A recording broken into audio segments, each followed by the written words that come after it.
He was the richest man to ever walk the earth. So wealthy, his generosity crashed entire economies. But behind the glittering gold and grand caravans lies a story you've never heard. Who was Mansa Musa really? And what secrets did he carry across the sands of the Sahara?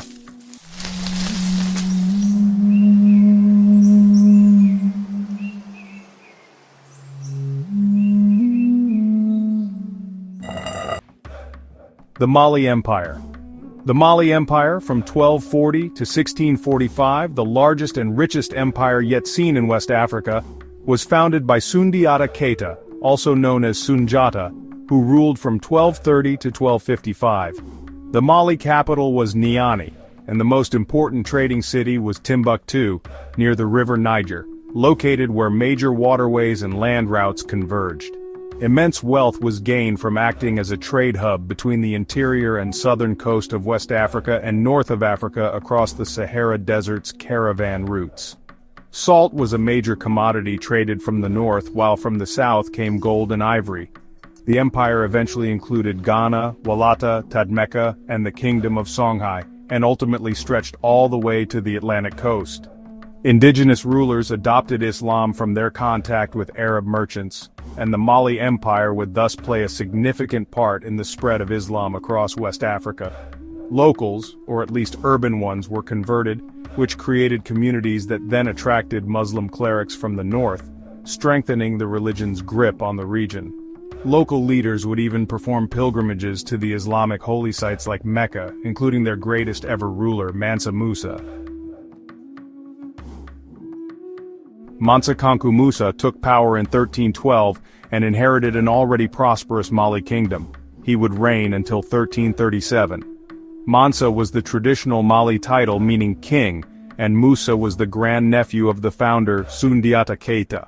Mansa Musa gained the throne after his predecessor, Mansa Abu Bakr II, sailed out into the Atlantic with a large fleet of ships and was never seen again.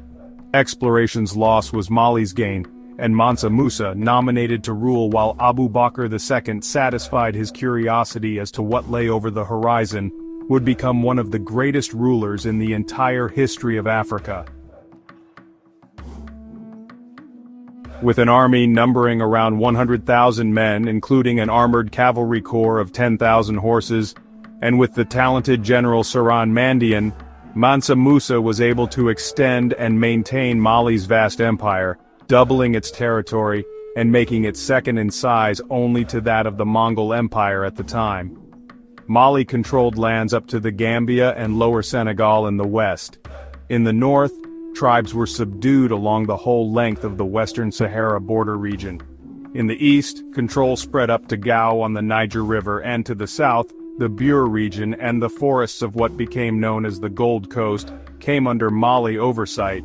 This latter region was left semi-independent because gold production had always been much higher when more autonomy was granted there. The Mali Empire would never control such large territories or natural resources under any of its subsequent rulers. To better govern this vast expanse of land containing a multitude of tribes and ethnic groups, Mansa Musa divided his empire into provinces with each one ruled by a governor, or farba, appointed personally by him. The administration was further improved with greater records kept and sent to the centralized government offices at Niani. The wealth of the state increased thanks to taxes on trade, the Mali-controlled copper and gold mines, and the imposition of tribute from conquered tribes. Mansa Musa thus became extremely wealthy, perhaps even the richest person in history. Mansa Musa, like many other devout Mali rulers before and after, set off for a pilgrimage to Mecca in 1324, but when he arrived in Cairo in July of that year en route, he caused an absolute sensation. The Mali ruler's camel caravan had crossed the Sahara, and when he arrived in Egypt, even the Sultan was astounded by the wealth this West African king had brought with him. In some accounts, each of 100 camels carried 135 kilos or 300 pounds of gold dust, while 500 slaves each brandished a 2.7 kilo or 6 pounds gold staff.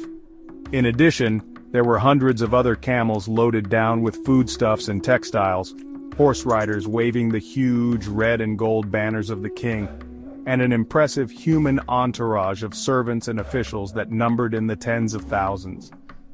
In an extreme gesture of largesse, Mansa Musa would give away so much gold, and his entourage spent so much shopping in the markets of the city, that the value of gold dinar in Cairo crashed by 20% in relation to the silver dirham. It would take 12 years for the flooded gold market to recover. The merchants of Egypt in particular were delighted with all these naive tourists suddenly milling about their markets, and they took full advantage, raising their prices and relieving the shoppers of their gold at any opportunity.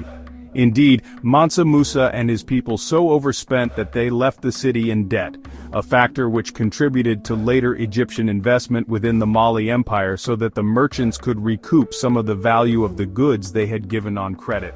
The king of Mali had given 50,000 gold dinars to the Sultan of Egypt, merely as a first meeting gesture. The Sultan was rather ignoble in return, and insisted that Mansa Musa kiss the ground in homage. In all other respects, though, this ruler from Africa's mysterious interior was treated like the royalty he was, given a palace for his 3-month stay, and lauded wherever he went. The Arab historian al-Maqrisi, who lived from 1364 to 1442, gives the following description of the king of Mali. An indication of the impression Mansa Musa had made is that news of his Cairo visit eventually reached Europe. In Spain, a mapmaker was inspired to create Europe's first detailed map of West Africa. Created around 1375, the map, part of the Catalan Atlas, has Mansa Musa sitting regally on a throne, wearing an impressive gold crown and holding a golden staff in one hand, and somewhat gleefully, a huge nugget or orb of gold in the other.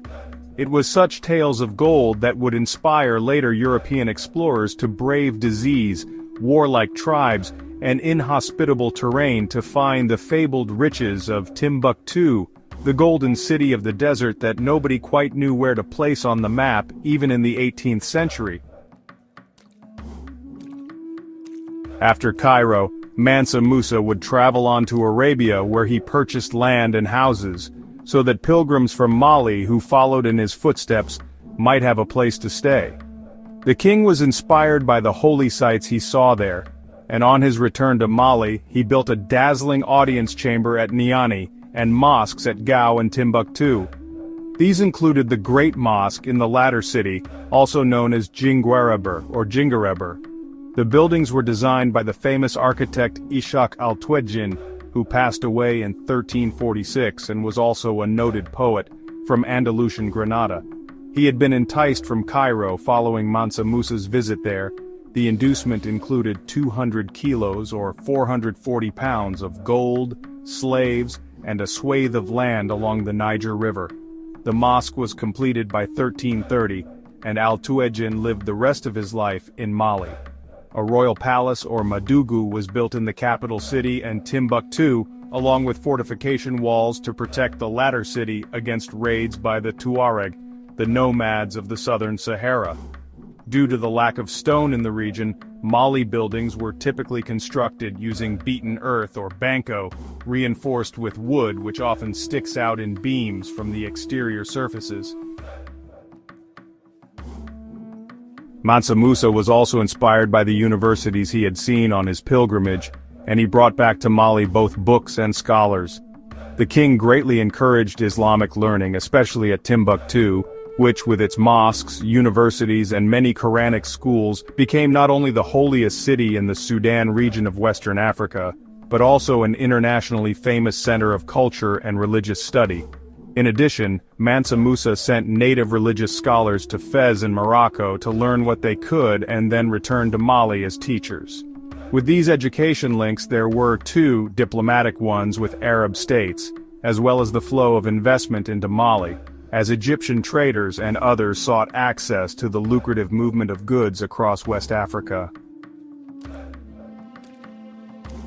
Mansa Musa was succeeded first by his son Mansa Magan I, who had also ruled as regent while his father had been on his famous pilgrimage, and then by his brother Mansa Suleiman.